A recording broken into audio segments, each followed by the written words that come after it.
The room went silent the moment her hand froze in the air and everyone saw exactly what she chose not to do. The boardroom sat high above the city, wrapped in glass and power, and the white CEO stood at the head of the table like she owned the skyline itself. She had built her reputation on confidence, sharp instincts, and an image of fairness she carefully displayed in public. Cameras loved her. Business magazines praised her as a symbol of modern leadership. But in that one moment, with a dozen executives watching, the truth slipped out without a single word spoken.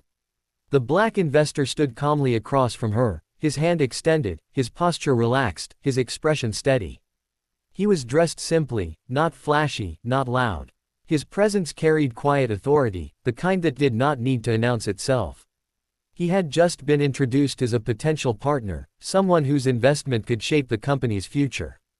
The room expected a handshake. That was how things worked here.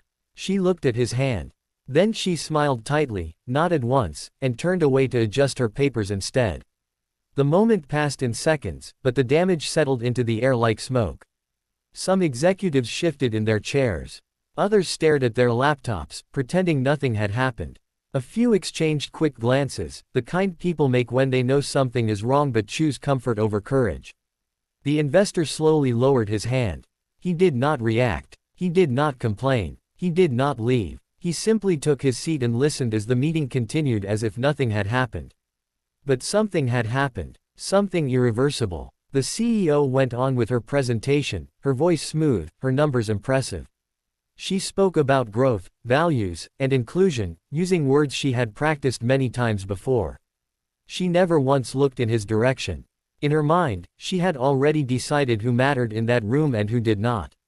What she did not know was that the man she ignored had built his life learning when silence was louder than anger.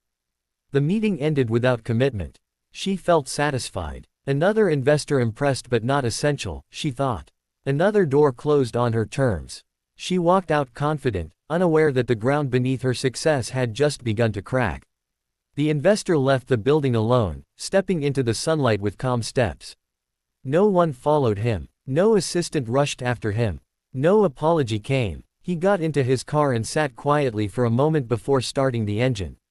His face showed no rage, no bitterness. Only certainty. That night, while the city slept, information moved faster than traffic ever could.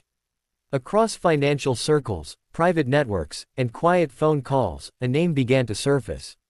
Not hers. His. By morning, the company's stock showed unusual movement. Analysts blamed market mood. By noon, two major partners delayed negotiations. By afternoon, a regulatory review was suddenly announced, something that had been dormant for years. The CEO sat in her office staring at her screen, confusion tightening her chest. Her calendar filled with cancellations. Emails came in slower than usual. The steady rhythm of control she relied on felt off, like a missing step on a staircase. She told herself it was temporary. The next morning, it got worse. A board member requested an urgent meeting. Then another. Legal sent a message marked high priority. Her assistant hesitated before entering the room, something she had never done before. Still, no one mentioned the investor. By evening, a trusted advisor finally sat across from her, face pale, voice careful. He laid out the truth she had not bothered to learn. The man whose hand she refused was not just an investor. He was the silent partner behind several of her biggest competitors. A long-term strategist. A man known for patience and precision. He rarely appeared in public. He did not chase attention. When he moved quietly. And when he withdrew support, companies felt it like air leaving a room. He had no need to shout. He simply stepped back, and the world adjusted. Her chest tightened as understanding hit her, sharp and humiliating. The refusal, the turn away, the assumption. She replayed the moment in her mind, wishing she could rewind time. She told herself it had been a misunderstanding, a rushed moment, nothing more. But deep down, she knew it was exactly what it looked like. For the first time in years, she felt small. The next day, she asked her assistant to reach out. The request was polite, professional, urgent. She expressed interest in continuing the conversation. She emphasized respect, opportunity, mutual benefit. Every word was carefully chosen.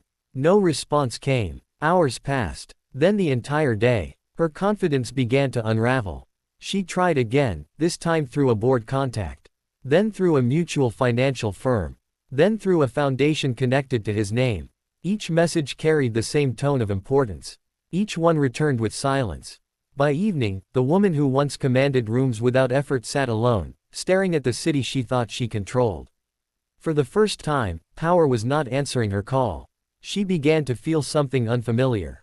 Not fear of loss, but fear of exposure. Fear that the image she had built could not survive the truth of who she was when she thought no one was watching. The following morning, news broke that one of her largest institutional investors was reconsidering its position.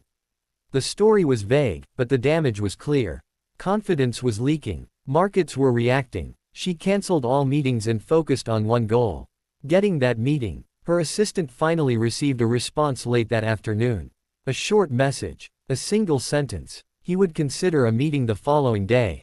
No time specified. No location given. Just a possibility. Relief washed over her, quickly followed by anxiety. She spent the night rehearsing explanations in her head. She planned apologies that sounded sincere but not weak. She practiced humility she had never needed before. She told herself she would fix this. That she was still in control. She was wrong. The meeting took place in a modest office far from the glass towers she loved. No assistants. No photographers. No luxury. Just a quiet room with sunlight coming through plain windows. She arrived early. She waited. When he entered, he acknowledged her presence with a calm nod and took his seat. No anger. No satisfaction. Just neutrality. That was somehow worse. She felt the weight of the moment press down on her. The memory of her hand turning away burned in her mind. She realized that no speech could erase it. She began with an apology, carefully structured, respectful, and late.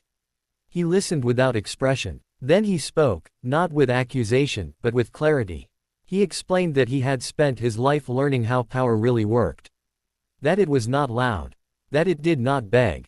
That it watched how people treated others when there was nothing to gain. He told her that money followed character, not the other way around. And that trust, once broken, rarely returned in the same shape. He did not raise his voice. He did not insult her. He did not threaten. He simply told her that he would not invest. The words landed heavier than any shout could have. She felt her throat tighten. She tried to explain again, to justify, to promise change. But she could hear how empty it sounded, even to herself. He stood to leave. As he turned away, he paused. And extended his hand. For a brief second, the world held its breath. She stood quickly and reached out, shaking his hand with both of hers, gripping it as if it could anchor her collapsing empire. But the moment had already passed. The handshake felt formal, distant, stripped of meaning. It was a gesture without redemption. He left the room without looking back. In the weeks that followed, the company struggled. Deals fell through. Public scrutiny increased. Employees whispered. Her leadership was questioned in ways it never had been before. She worked harder than ever, but the ease was gone. The certainty was gone. She began attending diversity panels. Issuing statements. Supporting causes. Some praised her effort. Others saw through it. Late one night, alone in her office, she finally admitted the truth to herself. Not that she had lost money. But that she had failed a test she did not know she was taking. A simple moment. A simple gesture. A hand extended. She understood then that success had insulated her from consequences, but not from character. That power had made her careless. That her silence had spoken louder than any insult. Across town, the investor moved on as he always had. He invested in businesses that aligned with his values. He supported leaders who showed respect without calculation. He never spoke publicly about what happened. He did not need to. The lesson traveled on its own. Months later, the CEO saw his name mentioned in an article praising ethical investment and quiet leadership. She closed the page and sat still, feeling the weight of a choice that had cost her more than money. She had learned too late that respect costs nothing, but disrespect can cost everything. And somewhere deep inside, she knew that the moment she refused to shake his hand was the moment her power truly slipped through her fingers.